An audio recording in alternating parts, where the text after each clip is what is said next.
Hi, welcome to my YouTube channel.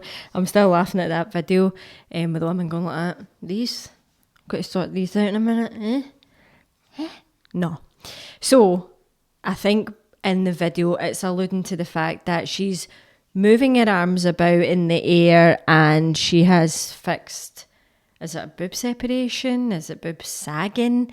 I don't really know, but what we can take from that video is just doing these types of things aren't going to work, and I'm going to tell you how. Now, women in the membership, the girls I've got in the membership, some of the girls are doing the 12-week home training plan, which is good, but I am very honest and transparent in the fact that if you go to the gym, the reason you can get good results in the gyms for a couple of reasons, right? I think being in a gym environment's quite motivating. You know what I mean? You're not in your house doing your bicep curls, then all of a sudden you see a little dust bunny in the corner and you're like, I'm just going to go and get the hoover out, and then you're away.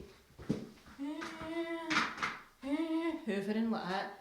Davina McCall's still on the telly and you're like that. Hoover. Fucking hoovering. So, I think it is quite, and it's good to fucking get out the fucking house. Anyway, get your new gym gear on and feel all motivated. But not only that, you've got a range of equipment. So what that means is you can do something called progressive overload. Not to confuse you too much, but it basically means you getting a bit better. So say you were doing chest press to give the titty job. You're doing chest press and you're using 5 kilos, right? And I've got you doing a set of 8 on that. So you're doing that set of 8. Feels quite hard. I'm getting to 6 reps. 7, 8, right? And you're doing that for a couple of weeks, then all of a sudden, you're using the 5 kilos on the titty job exercise and you're like, these feel fucking light, I'm fucking solid now. So progressive overload would mean that you either have 2 options to make it a bit harder. You do more, much more, or the better option would be to put down the 5s and then maybe lift up the 7.5. Oh yeah, I'm progressively overloading the muscle. So I'm basically just pushing it a wee bit more now. I'm back to feeling like it's hard. Oh, by the time I'm getting to 7, by the time I'm getting to 8. So progressive overload basically means that you're going to be working your muscles more, you're going to get better results, you're going to get better strength gains. And because you're in a gym, you have more options to put the weight up. So strength training for women is fucking brilliant. It's actually how you're wanting to look. Although our reset button is to go on a mad crazy 800 calorie diet and then maybe add loads of cardio in. Because it is a reset button. We're trained to think like that. However, if you trust the process and you follow a progressive overload strength training plan like the one I'm going to give you free, if you give me your email, because it's the honey trap. So what I'm basically trying to do there as you go like that, this is fucking amazing, I love this, I'm going to join our membership, I've got your email and I can also send you stuff, that is what it is, but in return you are getting 2-week free workout, so it's not that bad, it's a kind of win-win situation. And for £36 a month where you get online plans, nutrition, talking about all kinds of female health, a supportive chatty group of women, events, masterclasses, women in, I think it's a fucking bargain. But anyway, so strength training, and this is why, I mean, I do slaughter body pump, but I just feel like it's loads and loads of unnecessary reps. It's a bit kiddie on. You don't see a class full of men all doing the fucking Venga Boys bicep curls. 4 minute long. When I'm doing my biceps, I'll be doing 4 sets of 8 to 10. Not only is this good for preventing injuries because it's lower reps, so I'm doing everything with good form, and high volume can also mean it frazzles our central nervous system a wee bit. I've actually had this first-hand experience. For some reason, because I'm OCD, I started running a 10k every day because my OCD wouldn't allow me not to. That was a bad time in my life. So it kind of started off as like a 10-minute run. Then accidentally I went over to 12 minutes. Before I knew it, I was doing a 10k every single day. I broke the bone in my foot and kept running. Right? That's fucking balanced lifestyle. Anyway, so I remember training a client who I'd had for years and years and years, and I couldn't remember her name. I was like, what's her name? And then also I was forgetting things, and I'm quite on the ball, right? So it was like major brain fog, but really quite scary, especially I was younger as well, so I was like forgetting the name of like a cup.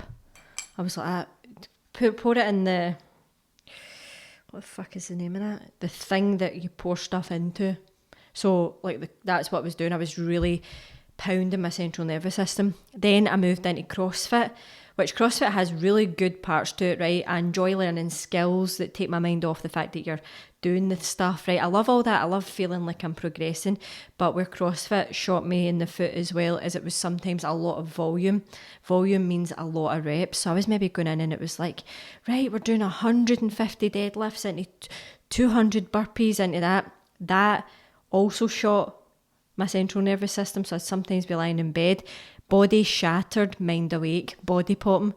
You know how you go, you're falling asleep and you think you fell with a tray and I was doing all that. And it was messing about with my hormones a bit. My PMT was gradually getting worse till I thought to point no.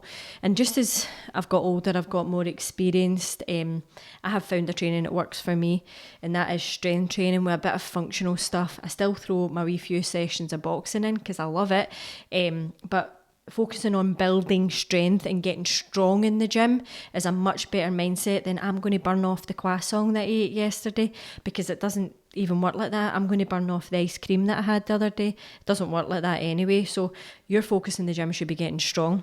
From that point of view, from a mental health, you get stronger, you feel more resilient, don't you? You feel stronger, you can set stronger boundaries, you can get ahead of yourself in life. It's really good strength training for women. Another reason is obviously great bone density. Everybody wants to have strong bones, don't you? Also, as we age, we're losing our muscle. That's just that part of the aging process. So you want to do things to hang on to it. You want to still feel strong into your older years, right? It's good for your hormones, growth hormone and everything like that, are like reservoir. It's like a wee storage in the old muscle, your insulin sensitivity. All of that muscle's brilliant, right? But as we age, we lose it. But as we hit menopause, so the menopause transition, that actually accelerates muscle loss. And then once you come out the other side of it, you go back to kind of losing it in an average sort of age way. But the menopause will accelerate that for us. So we want to do all we can to stay strong, right? So in the workout that I'm going to give you, there's kind of like full body compounds. So that's exercises that use more than one muscle group. That's fucking excellent, right? Get more bang for your buck. And we love that, don't we? We love a bargain.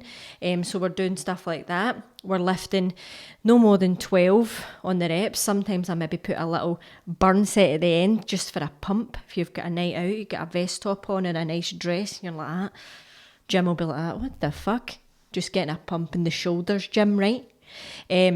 But working on those low reps, so you might be working to 4 sets of 8, 5 sets of 6, right? And don't be scared to lift heavy. Sometimes it kills my soul when I look over and I see one of the girls lifting a weight that's probably lighter than their fucking iron at home.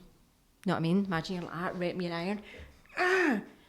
So don't be scared. What you'll be looking for when you're lifting heavy weights is to keep the form good. So for example, if you go into my Instagram, look down, you'll see me even demonstrating a deadlift, what it should look like.